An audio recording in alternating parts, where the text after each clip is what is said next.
Welcome to HortTube. My name is Jim Putnam. In this video, I'm going to be container planting this Golden Oakland Holly from the Southern Living Plant Collection. This is a really stunningly beautiful, upright, narrow growing holly. Make a great choice as a screening plant, would make a great choice as like a corner piece on a foundation, and also what I'm doing with it today, which is container planting it. I'm in zone 7B, so a zone 6 leafy evergreen shrub should be fine in a container over the winter for me. I have a south-facing front porch where this plant's going to go, and so it'll get plenty of sun during the winter time to keep its best color. It needs a half a day of sun or more. I would say anywhere from 6 hours of direct sun to all day full sun from beginning to end would be fine on this plant. It is really a very beautiful specimen holly with that really striking foliage. This is an regular Oakland holly here, and I'm going to be planting this on the corner of my foundation over here. You'll see that video when it goes up. These Oakland hollies have oak-shaped leaves on them, and I think one of the best parts of this plant is somehow the leaves look like they're just absolutely wicked. I'll show you this in a close-up. It looks absolutely wicked, but you can kind of grab a hold of it. It just really doesn't hurt at all. The leaves, the little points on the leaves seem a little bit muted, and they're not bad to touch at all. So if you have Nellie Stevens hollies or any of the others that are like that, you know how bad those can be to prune and clean up and that kind of thing. Both of these have a super upright, narrow habit, which lends themselves, like I say, great to screening plants on small lots, or the corners of foundations, or like I'm doing with this one in a container. So let me show you this Golden Oakland and the container I'm going to use. I'm also going to plant some pansies around it as well. If you've seen me plant any shrubs in containers on my channel so far, you'll know that I don't use straight potting soil with shrubs. I like to mix in some pine bark or some sort of chunky material that allows that potting soil to drain a little bit. Shrubs that you buy, when you pull them out of the container, you'll see what I mean if you ever pull one out of a container. They tend to be in chunkier mixes that allow water to drain away from them. They don't do as well as little flowers, perennials and annual flowers do in potting soil at all.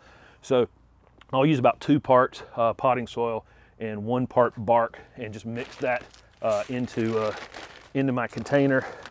I'll just do 2 handfuls of the potting soil, 1 handful of the pine bark soil conditioner. Quick and easy. I'll go ahead and do that real quick. So I got my soil mix in there. I'm pulling this out of the container, and really the roots are wrapped around a little bit, but not too much. I'll just gently break that apart just a little bit. Don't need to be too aggressive with it. It's not very root bound at all. Sometimes hollies are very root bound in containers. I'm going to set that in there, and I need to make it a little bit deeper. I do like to have the center of my shrubs in containers even with the top of the container, and then have the soil kind of fall away from them a little bit so we don't end up watering this container. If you have the crown of the plant very low and the soil up like this onto the edge of the container, when you water it, the water tends to run right to the center of it, and you can rot your plants that way. So I leave them elevated even in the container, but that's pretty much perfect right there. Just level with the top, and then I'll have my the rest of my soil fade to the edge. I'm using this watercolor Delta pansy mix, the same ones I used in my pansy planting video maybe 2 weeks ago. Beautiful mix. I had some really hard rain. Abused these a little bit, but they'll be absolutely fine. From here, I'll just fill up the rest of my container with my soil mix. This pot is not a very big upgrade from what it was actually in. I think this is a full 3 here. This might be about the equivalent of a 5-gallon container here. If I was going to leave it in this container for any length of time, I'd put it in a bigger container than I'm putting it in. But I'm really just trying to get some nice color out of this on my porch through the winter, and then I'm going to actually plant this into my landscape next spring.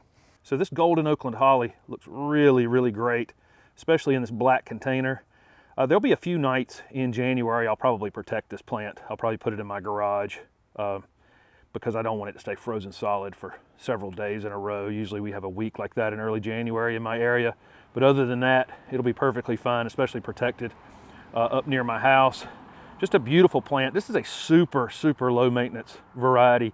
These Oakland hollies, there's the regular Oakland right there. See how really beautiful that upright and narrow that holly is. and then the Golden Oakland here. They stay narrower than a lot of the other cultivars, the upright holly cultivars, so they just don't require as much pruning. These can be pruned in the late winter if you need to, and then fertilized at the same time. I don't do a lot of fertilizing this time of year just because I don't want to push the plants. As we get toward middle to late winter, I'm definitely going to fertilize this container because I want these pansies to take off and fill in pretty quickly. But I don't want to force any new growth on this holly because it'll definitely get damaged over the winter time. So thank you very much for watching this video. Let me know in the comments what you think about this Golden Oakland Holly.